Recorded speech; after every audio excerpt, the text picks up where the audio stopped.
dahil na-correct na yung bite nila, wala na yung kanilang mannerism na i-cover nila yung mouth nila dahil aware sila na nakaprotrude yung teeth nila or nakababalo.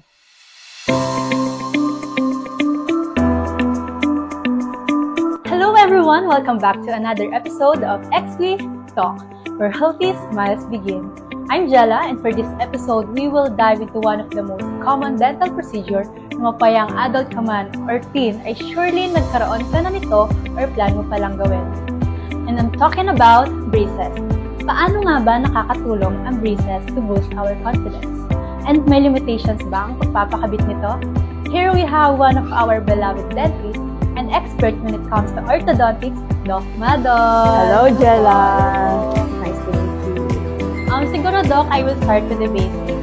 Aside from pag-straighten ng our teeth, ano ba yung purpose and importance ng braces? Kasi it makes the patient more confident sa smile nila.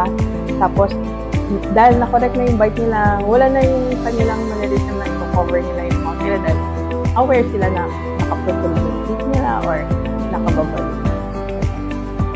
Ayan, tama ka dyan, Doc. Kalimitan kasi, na-observe namin before na kapag newly installed yung braces nila is feeling shy or insecure sila. Bakit kaya po gano'n? Kasi parang feeling nila robot sila, may metal mouth sila, di ba? Tsaka sa mga pictures, parang nahiya sila dahil parang pag smile, parang may something doon, metal na nakalagay doon. Ayun, kalimitan po kasi sa mga nagpapa-braces is high school to college students. Gaan po ba kabata or pwede tayo magpa-braces and bakit po dapat agapan? Actually, 13 years old pa lang pwede na magpa-braces kasi parang sa ngayon yun ang peak of fusion natin kasi palagi na bubunot yung mga first molar. So pag 13, ando doon na yung pangil, pwede na mag-start ng braces. Ang cost niya, para mabilis ang movement, mabilis makorect ang bite. Until what age naman po tayo pwedeng magpa-braces? And ano yung pros and cons kapag late po nagpa-braces? For me lang I don't know sa other orthodontists. Sa akin, as long as kompleto pa naman yung mga set of teeth, for sure, mga 40 years old, may kulang na isa, tapos spaces na lang i-correct natin, and then mag-fix bridge na sila, pwede na yung 40 years old. Ayun, at least alam na natin na 13 to 40 years old is pwede nang magpa-braces, depende sa orthodontist.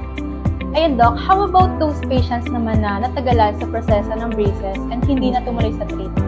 May mabibigay po ba kayong ways or paraan para magpatuloy sila sa braces?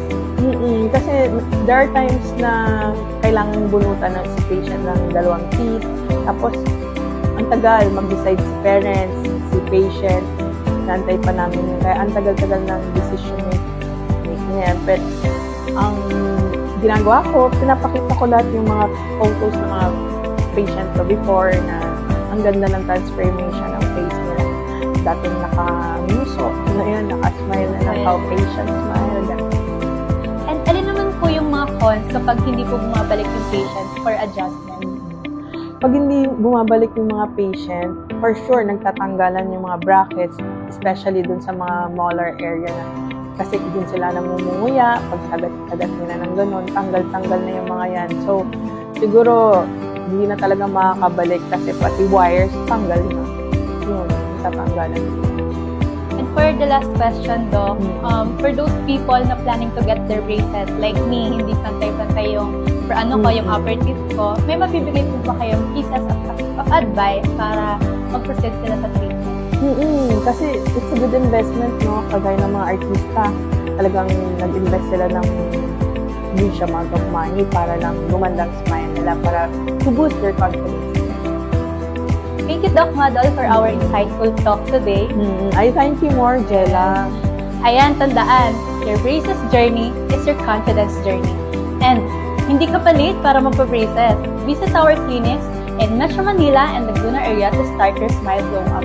Again, this is Jella, and see you again on our next episode here lang sa XP Talk, Where healthy smiles begin!